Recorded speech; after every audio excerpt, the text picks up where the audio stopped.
So, good afternoon, everybody, and a very warm welcome to this conversation about what we've labelled the Hong Kong UK Arts and Culture Network. I think we need to find a name, a proper name for it, but we can come back to that at a later date. But anyway, it's a working title. There are, I think there are 12 universities, 12 institutions that are represented on this afternoon's call. Thank you very much, everybody, for making the time. For those of you in Hong Kong on a Friday, late on a Friday afternoon after what I'm sure has been a long week, and for those of you from the UK, this will be, I should think, one of your first meetings of the day. So hopefully this is a good way to finish the week and to start a Friday morning. We thought that it was timely to bring all the parties together that Anna and I and others have been talking to about the development of a network of institutions that are focused on developing initiatives, projects between the UK and Hong Kong focused on arts and culture. And this is a culmination of 3 or 4 months worth of conversations, starting off with the visit by a delegation of UK senior faculty back in March. And the area of interest that really captured everybody's imagination was this area around arts and culture. And so we are now at this juncture where I think we have got a group of like-minded institutions around the virtual table who are really interested in working together to build this network. And the purpose of this this meeting this afternoon is first of all to have a look at, first of all, the governance. What is this network going to look like? How is it going to govern itself? And I sent round a sort of a straw man terms of reference for folk to look at. They're pretty high level, and I've left them deliberately loose because it's actually going to be up to those institutions that become members of the network really to scope and shape what this network ends up focusing on. But we have to start somewhere. I think we can look at the terms. I'd like to quickly go through the terms of reference. I also want to touch on the governance structure, and I think that is quite an important thing for us to discuss and to get right, and how that governance structure might work. And I'd also like to touch on the network membership. And I've also, it's actually not on the agenda, I also think we need to talk about funding, how we're going to fund, create a little bit of seed funding to get the network off the ground.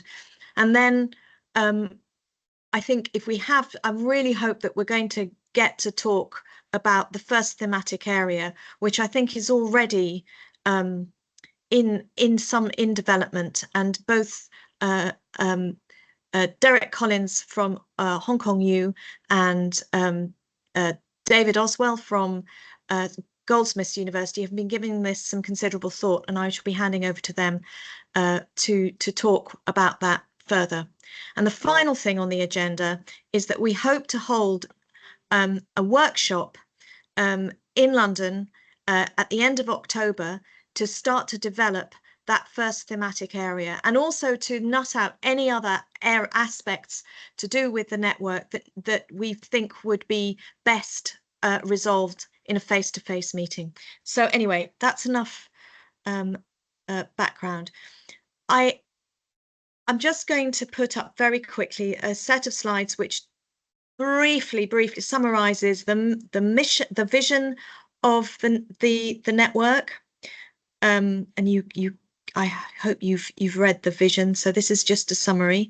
The mission, which is about creating a platform for collaboration and innovation, through which fora can be convened, thematic groups can be developed to incubate interesting and impactful initiatives, and and that it will deliver measurable outcomes that strengthen the arts and culture ecosystems in Hong Kong and between Hong Kong and the UK.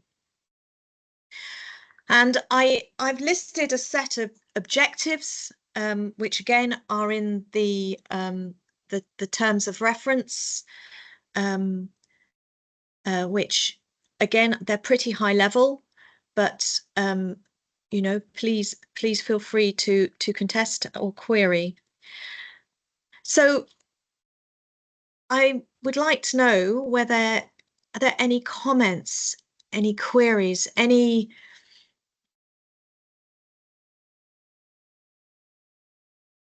vehement disagreements with what's in the terms of reference so far?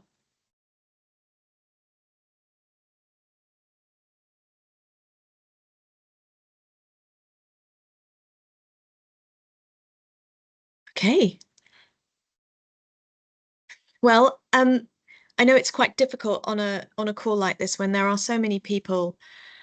So if you have got any comments, any amendments that you'd like to make, please do review the more detailed document and let me have your comments, and I will duly try and incorporate them. So the next thing I wanted to share with you was a proposed governance structure. Now, this is a very basic schematic, but given that this is a network, that it needs to have some governance, but it also needs to be flexible enough for really interesting sort of thematic areas to develop. And so what I've tried to do here, I mean, this is, I'm sure, a very sort of familiar kind of structure to all of you, but I hope that this is simple enough and yet will give enough structure for there to be some governance, for there to be a mechanism for making decisions and for QAing the outputs from the network, and also give plenty of scope for people to join, people to leave. Any comments?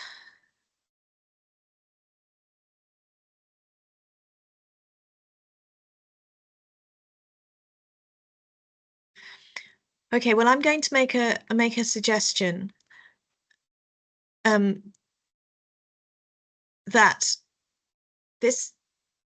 we do need to have a steering committee. Oh, somebody's just joined. Can we let them in? Yeah, I think we'll. Okay. And my suggestion, the suggestion that I would float, is that it's those parties that are on the call, and I think there are 12 universities that are represented on this call today, that if you want to be part of the network, that perhaps you form the core in the first year. At any rate, you form the committee. Any comments?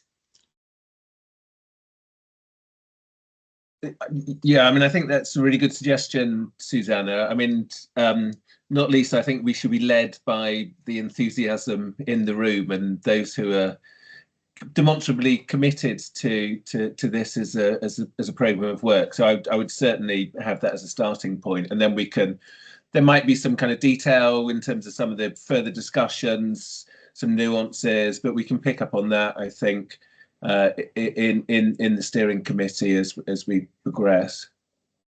Can I also just say hello to colleagues in Hong Kong? I've met I think pretty much all of the colleagues from the UK, but colleagues in Hong Kong are relatively new to me. So hi. I am so sorry. I should have done a round of introductions, but because we're so pressed for time, I think perhaps we can do that in a more leisurely pace at a future meeting. Anyway, my apologies to colleagues, Hong Kong colleagues in particular, if that appeared rude. It was not intended. So back to the governance structure. I think there are some details that we probably do need to nut out, and some of that we can do now on in this forum, and I think also we can do some of it through email as well.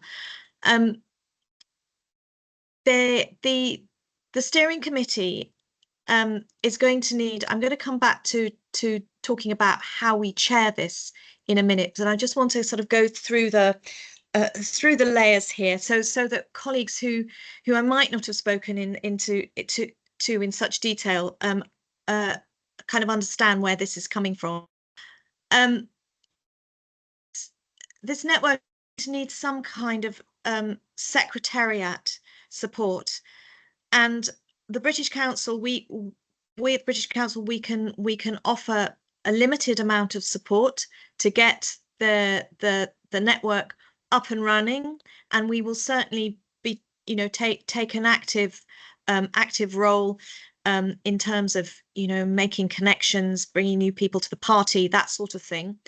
But I think when it comes to the sort of support that a network like this needs, it may be the members that actually have to provide that. And there are various models out there. One model that British Council has actually pioneered in the past, when we've set up similar networks elsewhere in the world, is the secretariat is supported by the membership itself. So the member universities will take it in turns to provide that secretariat support, making sure that the meetings happen, providing support for the steering committee, making sure that meetings are noted and all the rest of it. And that is a contribution that the universities take it in turns to provide. So that is something I think for you to reflect on as institutions, whether you feel that is something that your institution might be able to do, and also about what the mechanism is to rotate the secretariat, whether that's something that's linked to who chairs it or whether it's separate. So something to reflect on. And underneath that is an operations group, and this again, I know that many of you you know, your institutions are members of all sorts of networks, and you're involved in lots of different academic and collaborative networks. But in my experience, it really helps if you've got a colleague from the professional colleague from your professional services, whether it's the international office or research office, but somebody who can provide some support to the senior academic lead representing your institution, who can, you know, help you marshal enthusiasm, and should, you know, some of your colleagues become involved in some of the advisory panels, that they're actually engaging, so that you've got somebody working with you internally who can kind of help move things along. So that's my second suggestion.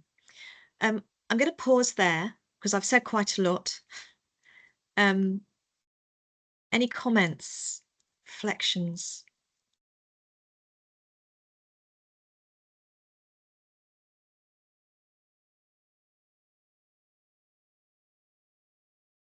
Susanna. Hello. Hi, Shelley. Hi. I'm just thinking about the work of that secretariat, and your suggestions about rotation. I think if we I think there are several options. One of which is, for example, if we look at how the Sino-UK Humanities Alliance is run, they basically have one institution on either side serving as a secretariat, right? So that's one way.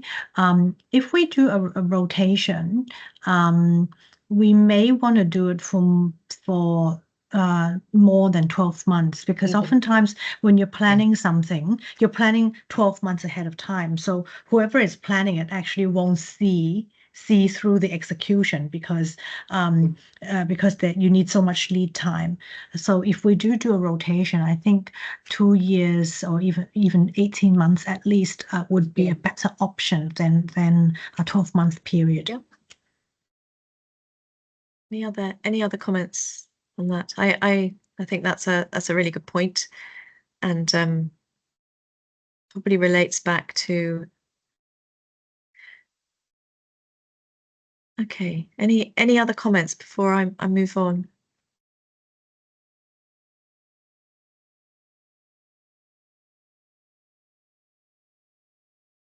Okay. Actually, can you just stay on the thanks, Hannah.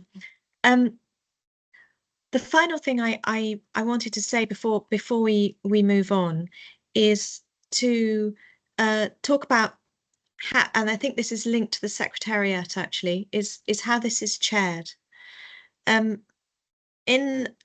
the draft terms of reference, I've suggested a co-chair, that it's co-chaired, that we have a representative from the UK and a representative from Hong Kong, from Hong Kong institution.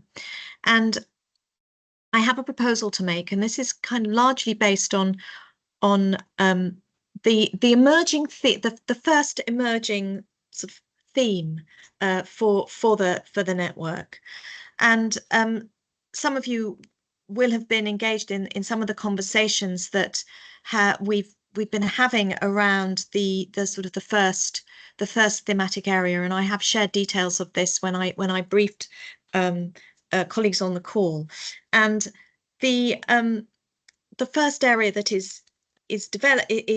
seems to be emerging is around the idea of, you know, developing the infrastructure that that business and financial institutions need that support an arts and culture ecosystem. And David Oswell and Derek Collins have really kind of led the conversation around that first thematic area. And my suggestion would be that in our first year, or maybe first 2 years, that they co-chair this whilst we get it off the ground. And it'll enable us to do, I think, to hit 2 birds with 1 stone. One is that it gives us 2 years to get the network off the ground, but also to get that first really important area of work off the ground, so that we've already got in the first year an emerging thematic area that has beginning to, you know, really gain traction. So again, I'm going to pause there and see whether there are any comments, reflections.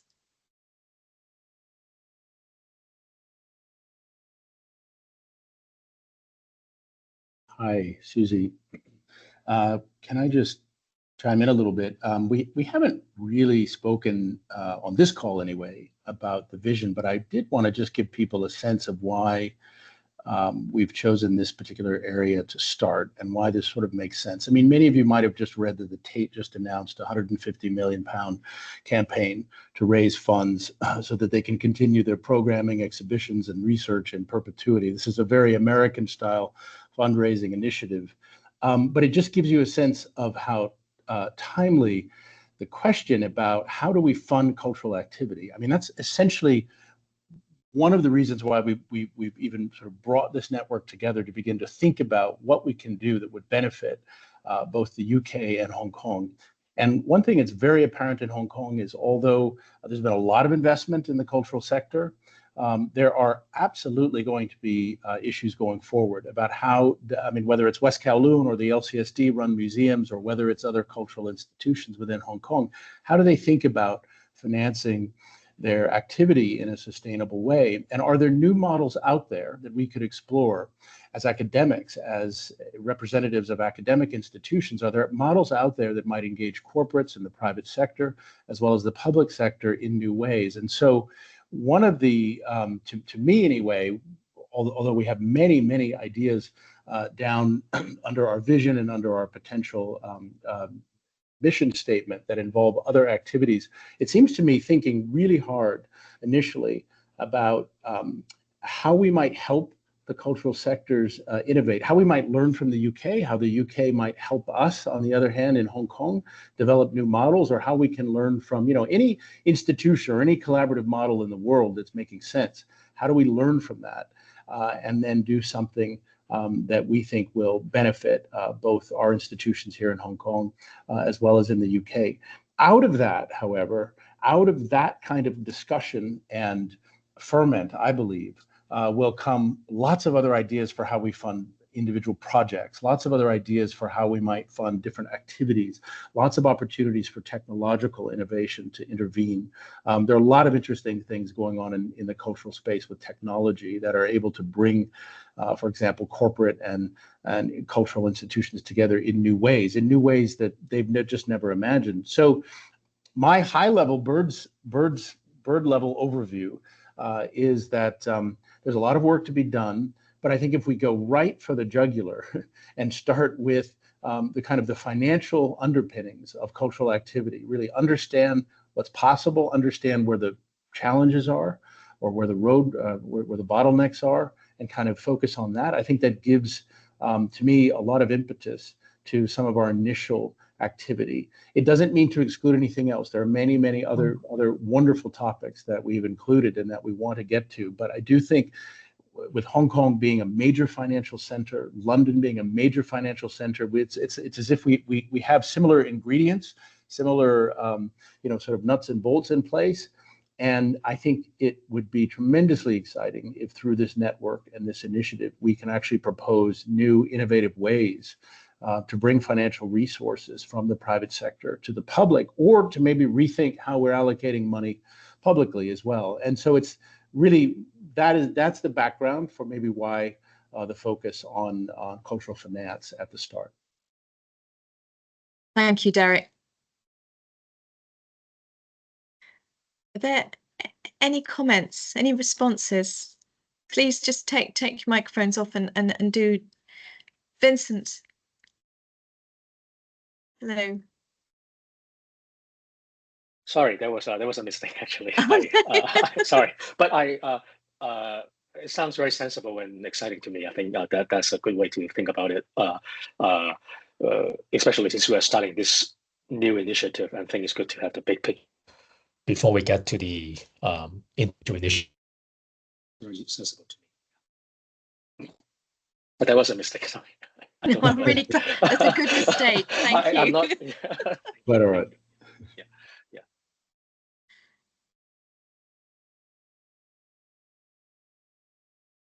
Okay. Susanna, it's Shelley. I just thinking if we start with this this area, and we have Derek and David chairing or co-chairing it, then would the universities supporting the secretariat would come from Hong Kong U and also Goldsmith?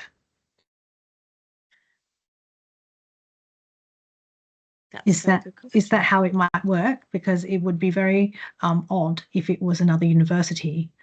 It wouldn't be very productive. I mean, I was thinking that would be the case. I mean, there's some conversations that I need to have with my CFO back at Goldsmiths, but yeah, that would be my understanding. I think that would be the best way to move forward. Mine as well. Okay. And Stuart. Hello, Stuart. Hi, Stuart from CUHK. Can I just ask, so there's the pre-existing UK-China Humanities Alliance, and Hong Kong universities are involved in that. So just to confirm, there's no overlap here, and there's no kind of, I guess, institutional overlap or overlap in mission. Am I correct? I'm not familiar with what the mission statement is, but I think that the idea is that this would be complementary. There's no sense of competition here. Okay. I think there's scope for many networks, And I think it's really entirely up to the institution as to whether this particular network, you know, is aligned with where your strategic aims, your research interests. So there's no intention to compete at all. This is all about providing variety, if you like, choice. Okay, thanks.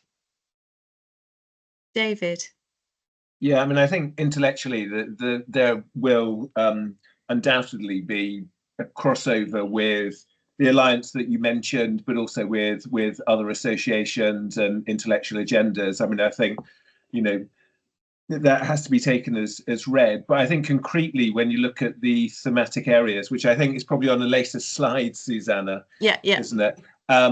But the thematic areas are really some quite concrete and pragmatic pieces of work that double up also as really exciting intellectual agendas. So in the way that Derek just articulated, that's both an intellectual proposition in terms of the relationship between financial value and cultural value, to put it crudely, but also it's about how the Hong Kong cultural arts ecosystem is developing in terms of its sustainability, the financial underpinnings of that, the cityscape in terms of what supports it, in terms of city infrastructures.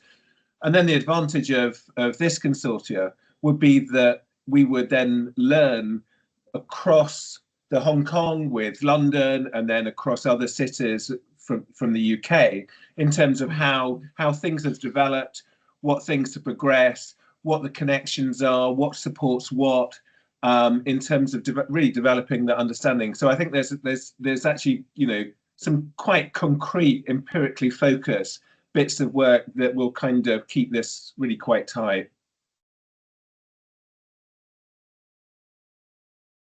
So I've just put up the thematic areas. They're articulated in the terms of reference, and these are, you know, these areas have emerged as a result of conversations with you or representatives from your institutions that Anna and I have had over the last 3 months or so, and also with the delegation when they were here in Hong Kong. So this is my interpretation of discussions so far, and of course it's going to be up to the network membership to really scope and shape this. So, you know, but this is the starter for 10, if you like.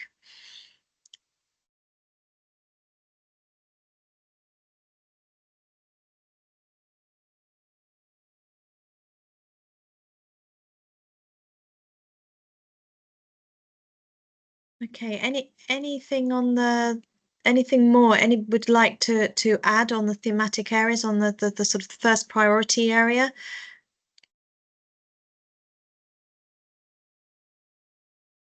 Thomas.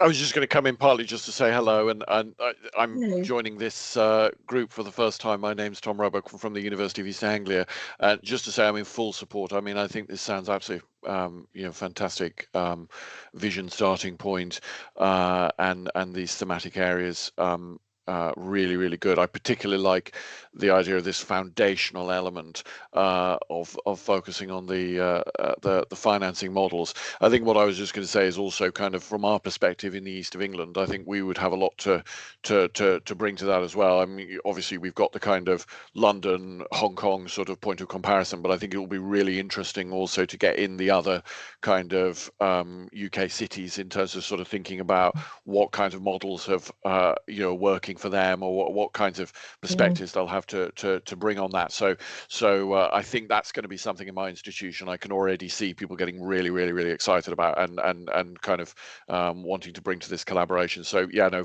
absolutely full support for the whole direction, and you know, thank you for all the work that's already obviously gone into articulating this so clearly. Thank you very much for that, Tom, and welcome. All right. Yeah, I'm just putting up on the screen the membership as it it currently stands. Now, this is based on the universities that have, actively engaged through the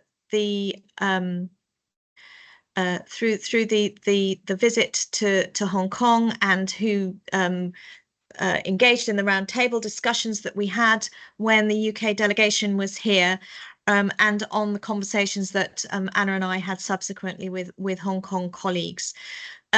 So this, I would suggest, and this is, this is up for discussion. This would be perhaps the committee in the first instance. Now, as the network develops, you might decide that you want to shrink the committee, you want it to be smaller, or you might want it to be bigger.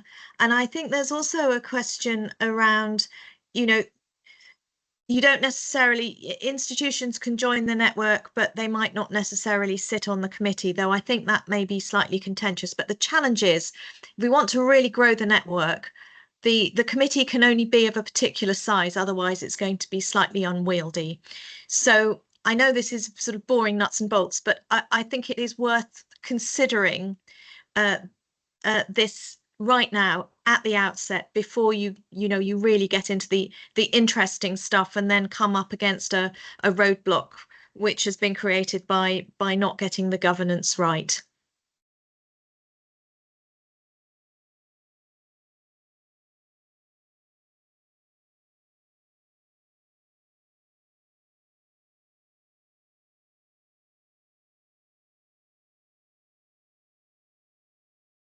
David. Yeah, I guess one thing to add, I mean, in the room at the moment, apart from the British Council, we're a group of representatives, sorry, from universities. So clearly, in terms of the proposed network membership, we've got arts and cultural organisations. We've also got corporates, banks, and galleries. And the intention there is to actually, I mean, we could have one kind of conversation. But actually, by extending the network to include those other kinds of organizations, we will have very different kinds of conversations. And I think that will be important in terms of how we develop, both intellectually and pragmatically, what the ecosystem might be able to deliver in ideal form, and then in practice in Hong Kong, but also learning from various cities across the UK. So, in terms of conversations that we've had so far, we felt that was going to be really important. And, there will be some learning there in terms of the different registers through which different individuals from different organizations will be speaking. But I think that will be important in terms of getting that mix right.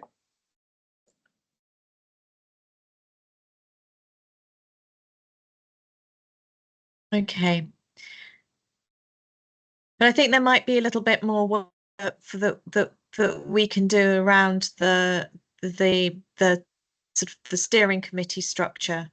But my view, I think the network membership is something that needs to be, as you say, as broad as possible. You want to have as broader pool of really interesting, exciting organizations to collaborate with, who are going to benefit from being a part of this network. Derek. Yes, I just think, to echo what David was saying, it's correct that we want this mix of institutions. We have a little bit more than we might think.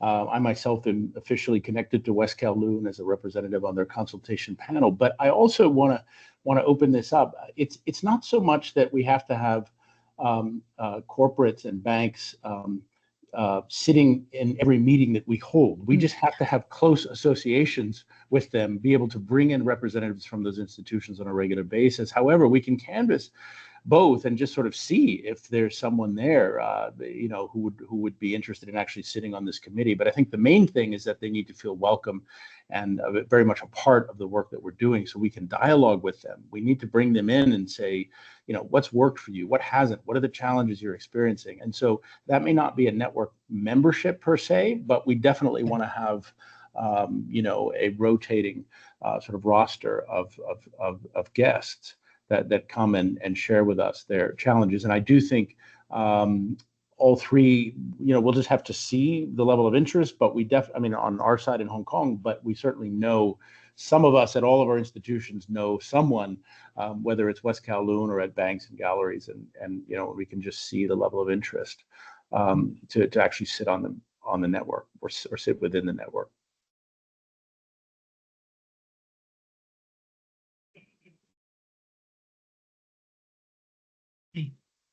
Any other comments? Oh yes, the Sainsbury Centre. Tom, you've just flagged the Sainsbury Centre as a yeah, and I think that through your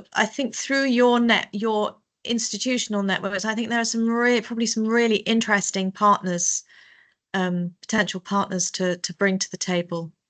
Yeah, I think so. No, I think exactly as you were saying, potentially in that model of not necessarily being at every meeting, but kind of coming in on particular issues. So no, thank you. Derek, is that an old hand or are you coming in again? Okay. Sorry, no, that was a mistake. That's okay. All right, shall we move on? I think we can move on from that. I put on a slide up, which was just an example of what the network outputs might be. It was just to give folk a flavour of maybe what the outputs might look like. They might not look like this at all, but it was a point of illustration. So I think we can move on for that. So I think this is another interesting and knotty issue to discuss, and that's the funding model. And my question I want to put to you all is, should this network have a membership fee? A membership fee would provide some seed funding that would enable of activity areas to be developed. It might fund some of the secretariat support. It might give some sustainability to the network. It would also signal institutions' commitment to the network. So that's a question to you all.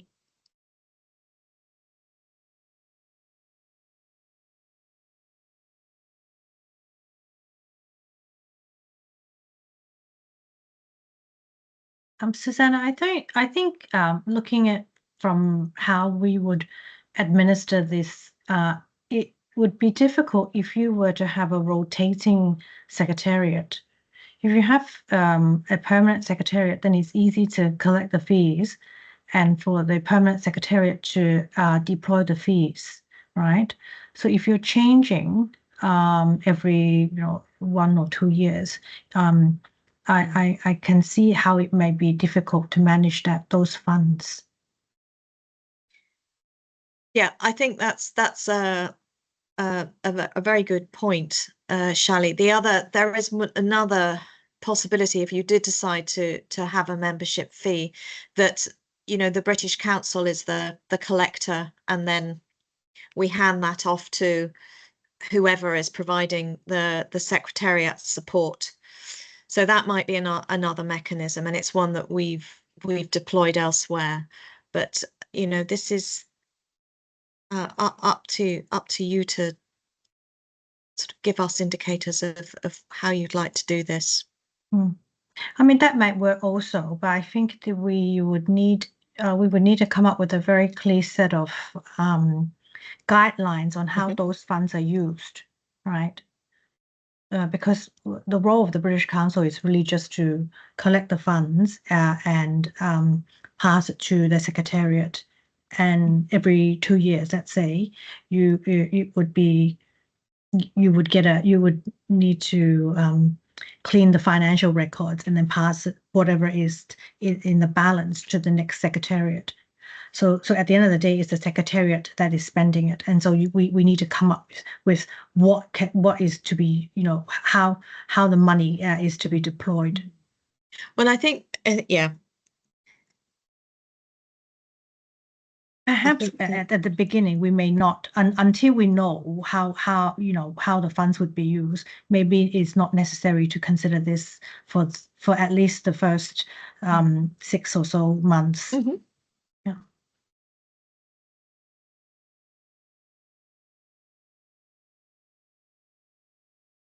Any other thoughts about David? Yeah, I mean, I think there are a whole set of questions in terms of membership fee that come into play, as Shelley already identified. I mean, another way of doing this would be to set up the consortium as a legal entity, to have identified roles within that, and even though individuals may circulate, I mean, the roles would be maintained, so treasurer, etc. I mean, so there are ways in which we could do that. I mean, at the moment, I guess the question would be whether, in principle, we should be looking for membership fee to sustain certain kinds of activities. But I think in some ways, we need to kind of flip that the other way around, because I also agree with you, Shelley. I mean, in terms of, I mean, I think the initial piece of work of the steering group will be to identify what the core activities will be, what the programs of work will be, and then secondarily to identify where the sources of funding will be coming from with regard to supporting that activity. And so I think it's helpful for us in this meeting, as a kind of a matter of principle, to say yes, membership fee will be one way in which we could one particular source of funding, but I think sensibly we should be looking for other sources of funding, sponsorship, etc.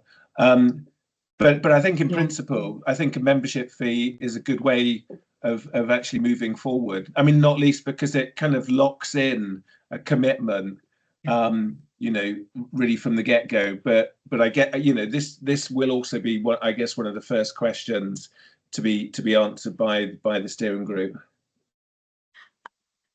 I just to pick up on this, the suggestion was made in the sense that the membership fee would provide some seed funding. It's not going to be able to substantively fund any kind of major initiative, whatever that might be, but it might enable, I don't know, folk to meet up. It might fund workshops. It might, if you want some early career researchers to have an exchange, it might, it might fund that sort of thing. But Shelley's right, that it needs to be clearly set out. If you have a membership fee, what's it going to be used for? What's its purpose? How is it going to be collected, and how is it going to be distributed? But at a high level, I wanted to float this because it may be a good way of, first of all, having a little bit of operational cash, and secondly, I think it does mean that you'll know who's truly committed to the network.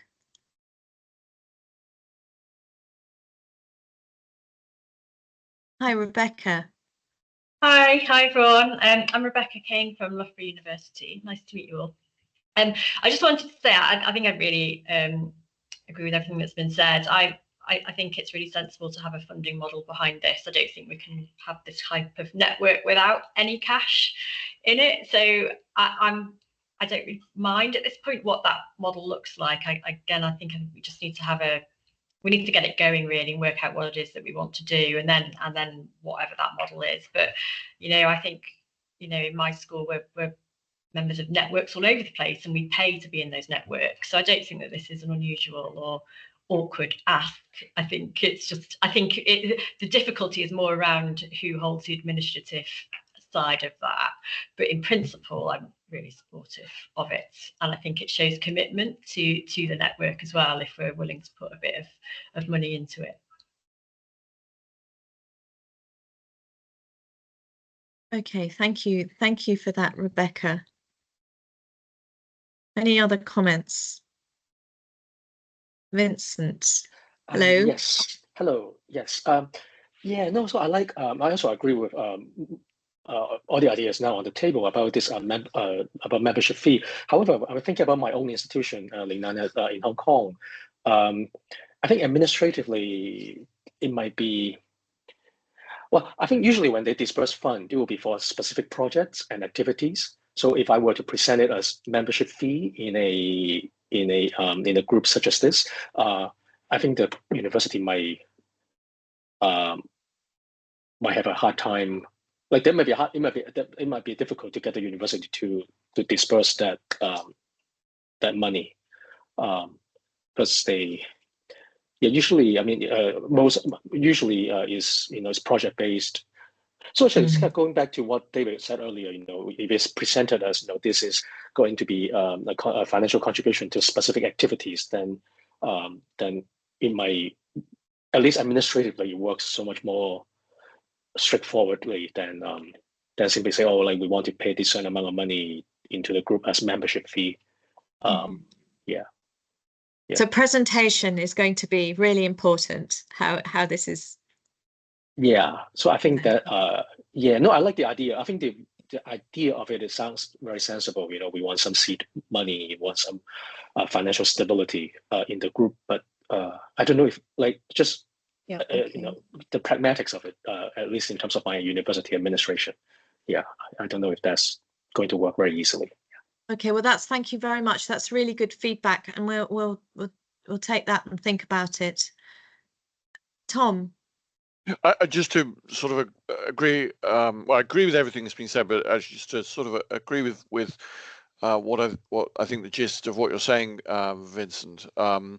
Just in the sense, I'm sure UEA would very much support this, but I guess that the one thing is that sort of the membership fee implies the ongoing commitment to something that we don't quite know, where it will sort of develop, and I think that's kind of perhaps just a little bit the tension. So sort of kind of stressing this is kind of it's really we might conceptualize it as membership fee, but that it's really kind of coming in as kind of to really get this activity off the ground, to get this activity off the ground, that it's a kind of show of support and goodwill from kind of the, let's say, founding members of this network.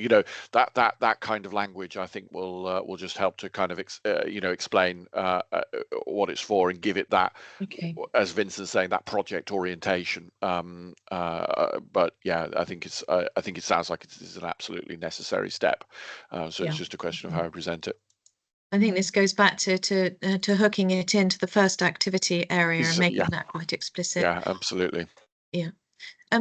David Oswell. Yeah, I mean, it's asking for money without actually having any substance behind the pitch at the moment, isn't it? We're hopefully. Open up your wallets. Wouldn't that be great? But I think you articulated it well, Susanna. PhDs, possibly meetings, some admin to support those activities, relatively light touch. Membership fee would then be kind of relatively low level. It's an easier ask from our respective institutions. And so, yeah, I mean, I think, we can get to the detail of that at the first steering group meeting and then kind of agree what the amount might be. Yes. I mean, I wasn't thinking megabucks here. I was sort of fairly modest, given that people's budgets are stretched. Derek. Yes, I want to echo some of the previous comments, but pick up a point that Thomas made. I think what we'd like to do, and Shelley before that, I think for the first several months, we need to actually develop maybe a strategy or a plan to solve a problem that an institution is having. So let's say it's an institution in Hong Kong. I mean, maybe it's West Kowloon, maybe it's a particular museum, maybe they'd like to engage a corporate partner. They don't know how, they've never done it before, something like that. So we actually then have something to present. We actually can say we are working on a particular problem. And then as we engage people and share that knowledge, I think the value of the network will become more apparent and make it easier for people to understand what they're supporting. I actually don't think it's going to be hard to find problems to solve. I think it's going to be pretty easy. And then we just have to, get everyone together and put our heads together. Who do we need to talk to? How can we, find a solution to this problem? And then and do that. So there's a little bit of a proof of concept here. The whole idea is that we want to be in a kind of advisory think tank kind of position to help institutions advance, in the cultural space. And I personally, I just believe the sooner we get a real project, the easier it will be for people to then perhaps even fund the network to help solve problems that they're having. No, I really like that, Derek. It's getting away from this, it wasn't our intention at all for this to be some sort of top-down behemoth with, we start with the governance, but so having, I think, identifying that first project and then building the network around it is definitely the way to go. But I hope that what we've provided in terms of reference and starting to think about the governance, it'll help once we've got that tangible project. I hope that it will just make the development of the network all the quicker, and we will have already done quite a lot of the thinking. And of course, it can all, terms of reference are there to be reviewed and refined and changed as the network evolves. So this isn't about trying to lock the network into being a particular thing. I hope it's going to be a really nice sort of dynamic entity that evolves as, the arts and cultural ecosystem evolves in Hong Kong and indeed in the UK. David? Yeah, I mean, I think with regard to the point, absolutely excellent point that you made just now, Derek.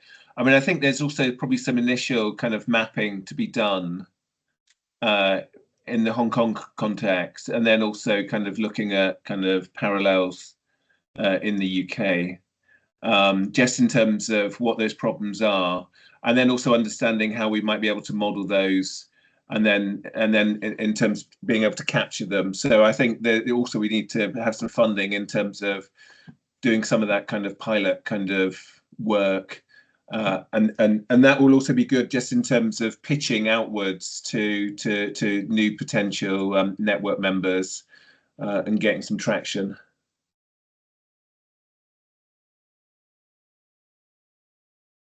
Okay. All right, I'm going to kind of move on to the next because we've got 7 minutes left. So the next steps I'd put here, turning the terms of reference, developing this into a proper terms of reference, and do we want an MOU? Again, I think that's something to think about, and perhaps to discuss when we meet. And the next thing I wanted to raise is this idea of having a workshop and meeting in the UK at the end of October. Anna, do you have the precise dates yet? 28th to 30th of October in London. So we will send out a save the date.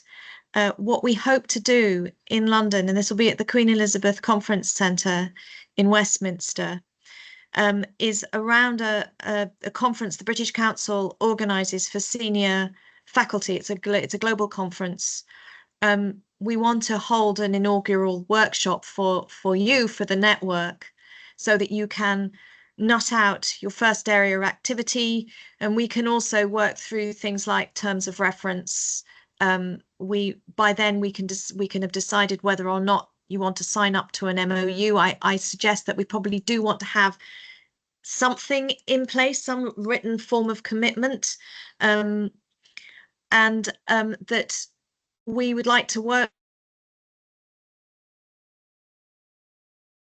and to identify any other things that you as a group want to discuss, nut out at that meeting.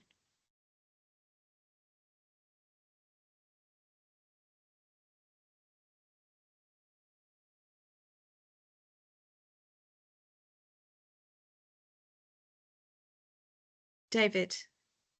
Yeah, I mean, just to agree. I mean, I think having an MOU that we can sign in person in October will be good to develop the framework in terms of the terms of reference, identify core bodies of work, nut out the issue around the membership, etc., and the core activities there. I think, there are just and British a Council, few pieces of work that we can do. I mean, over the coming months, I think that would be good. And this is something that the British Council can do for the network, is we can work on the drafting of this, we can refine the terms of reference based on how your discussions, develop, how the discussions develop, and we can also draft an MOU. And my suggestion is that it's pretty high level. So you want to have plenty of wiggle room, I think, with this network to develop it in all sorts of interesting directions and not have to keep on revisiting the MOU because it's not quite right. And I know how interesting it can be to get MOUs through legal departments, but anyway, we can battle that together collectively. As you were speaking, Susanna, I was thinking how long it sometimes takes our legal department to do that. So yeah, lead-in time. So let's get something prepared by kind of September. Yeah, well, that absolutely. I was going to say we will endeavour to have some sort of draft ready for you to review and to haggle over. By the beginning of September. We'll work on that later on over the summer.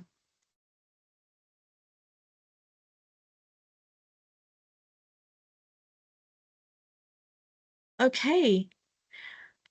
Is there anything else that anybody would like? We've got 3 minutes left. Any other comments? Anything that anybody would like to say?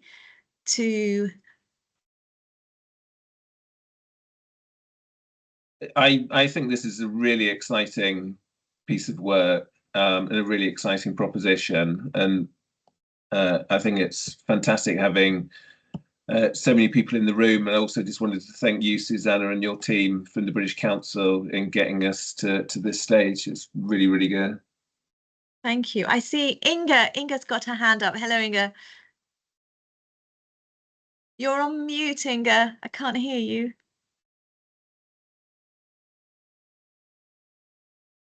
Better? Yeah. Yeah, you can. Okay, good.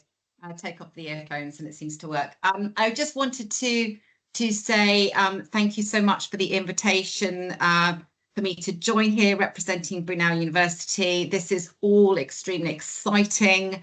We'd be absolutely delighted to be joining this network, and I myself am Deputy Dean of the College of Arts, Law and Social Sciences and Humanities and Education at Brunel. So this is absolutely all music to my ears. So just really exciting and keen to be continuing these conversations and hopefully meeting everybody in person in October. So yeah, just wanted to thank you.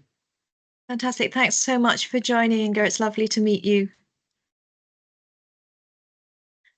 All right.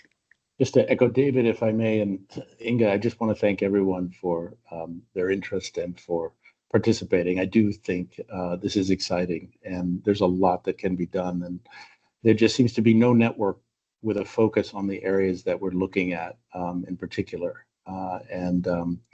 And so let's just get started. It's really my view.